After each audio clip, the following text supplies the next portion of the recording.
যে মশলাগুলো গ্রেভি তৈরির জন্য লাগবে সেগুলোকে আমি সসপ্যানে জল দিয়ে হালকা বয়েল করার জন্য দিয়ে দিয়েছি। যেমন ওর মধ্যে রয়েছে আদা, রসুন, পেঁয়াজ, কাঁচা লঙ্কা। বয়েল হয়ে গিয়েছে, জলটাও প্রায় শুকিয়ে গেছে, প্রায় 5 মিনিট মতন বয়েল করলেই হবে। জল শুকিয়ে গেছে, এবার এটাকে আমি ঠান্ডা করে নেব। এবার আলাদা কড়াইতে আমি দিয়ে দিয়েছি 1 টেবিল চামচ সাদা তিল, আর দিয়েছি প্রায় 15 থেকে 20টা কাজু বাদাম। এবার এটাকে একটু ড্রাই রোস্ট করে নিলাম।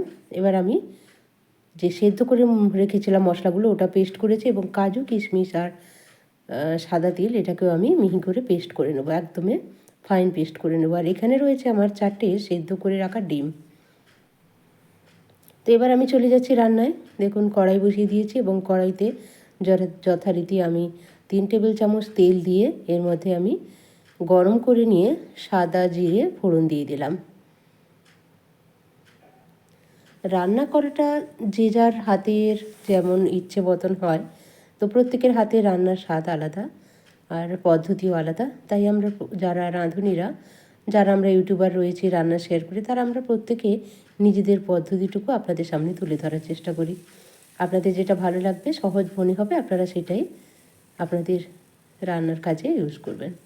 দেখুন তেলটা গরম হয়ে যাওয়ার পর আমার বেটে রাখা মশলাটাকে আমি, যেটা পেঁয়াজ, আদা, রসুন, কাঁচা লঙ্কা ছিল, সেটাকে সেই পেস্টটা আমি দিয়ে ভালো করে একটু নেড়ে চেড়ে কষিয়ে নিচ্ছি যতক্ষণ না পর্যন্ত এটার তেল ছেড়ে দিচ্ছে না। তো ডিম আমরা অনেক রকমই খেয়ে থাকি, কিন্তু এইভাবে যদি একবার বানিয়ে নেওয়া যায় তাহলে স্বাদের একটু বদল হয় এবং প্রত্যেকে একটু আনন্দ করে খেতেও পছন্দ করে। তাই আমার ভাবনা চিন্তা আপনাদের সামনে তুলে ধরলাম। যে গন্ধরাজ লেবু তো ছিলই, কারণ আমি যেহেতু কলকাতা থেকে দূরে থাকি, ব্যাঙ্গালোরে থাকি, আর ব্যাঙ্গালোরে কিন্তু গন্ধরাজ লেবু পাওয়া যায় না। তাই আমি কলকাতা থেকে খুব যত্ন করে গন্ধরাজ লেবুটা নিয়ে এসেছিলাম, এবং এই ভিডিওটা বানাচ্ছি, এবং প্লাস আমরা খেয়েও আনন্দ উপভোগ করব।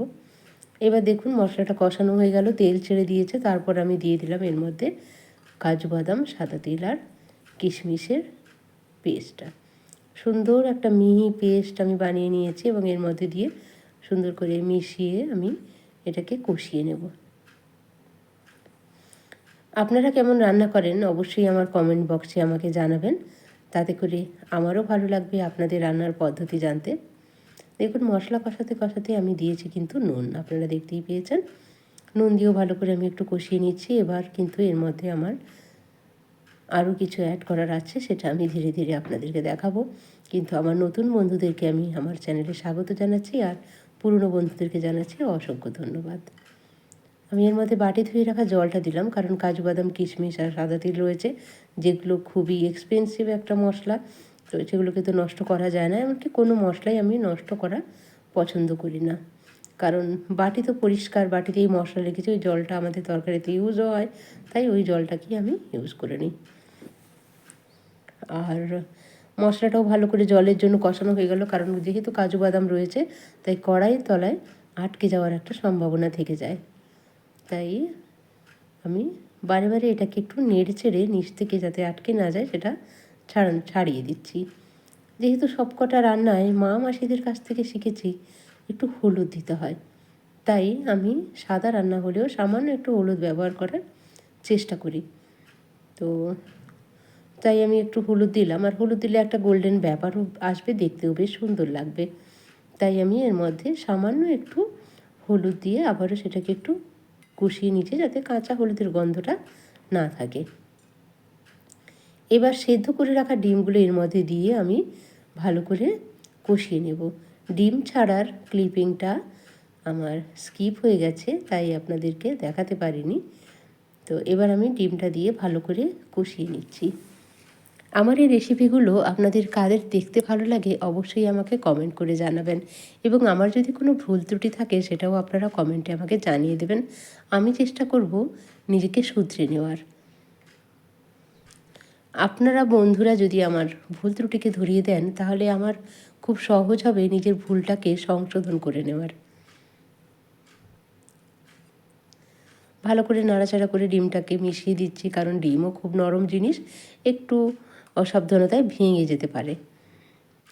এরপর ভালো করে এটাকে ফুটতে দেব সুন্দর করে মশলা, নুন সমস্ত কিছু এর সঙ্গে মিশে গেলে আমি এর সঙ্গে অ্যাড করব আমার যে মেন উপকরণ গন্ধরাজ লেবুর জেস্ট আর গন্ধরাজ লেবুর রস, ওটা আমি অ্যাড করব। কিন্তু তার আগে আমি এর মধ্যে দিয়ে দেবো কয়েকটা কাঁচা লঙ্কা।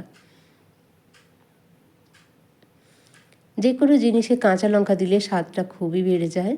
দেখুন আমি গন্ধরাজ লেবুর রসটাকে দিয়ে দিচ্ছি, খুব সামান্য পরিমাণে দেব, খুব বেশি দিলে কিন্তু রান্নাটা টক হয়ে যাবে, তাই আমি অল্প পরিমাণে দিলাম। এবার একটু জলটাও দিয়ে দিলাম, বাটিতে যে জলটা রেখেছিলাম লেবুর যে রসটা সেটা দিয়ে দিলাম একটু জল মিশিয়ে।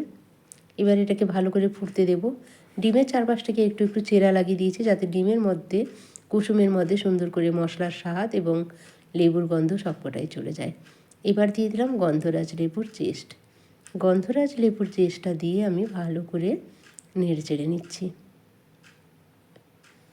গন্ধরাজ লেবুর জেস্ট কী করে বার করতে হয় সেটা তো আপনারা প্রত্যেকেই জানেন, আর আমি ভিডিওটা জানি না কেন আমার মিস হয়ে গেছে, তো পরে আমি আপনাদেরকে শিখিয়ে দেব কীভাবে গন্ধরাজ লেবুর জেস্টটা বার করতে হয়, আর তেতো হবে না। দেখুন একদম কমপ্লিট আমার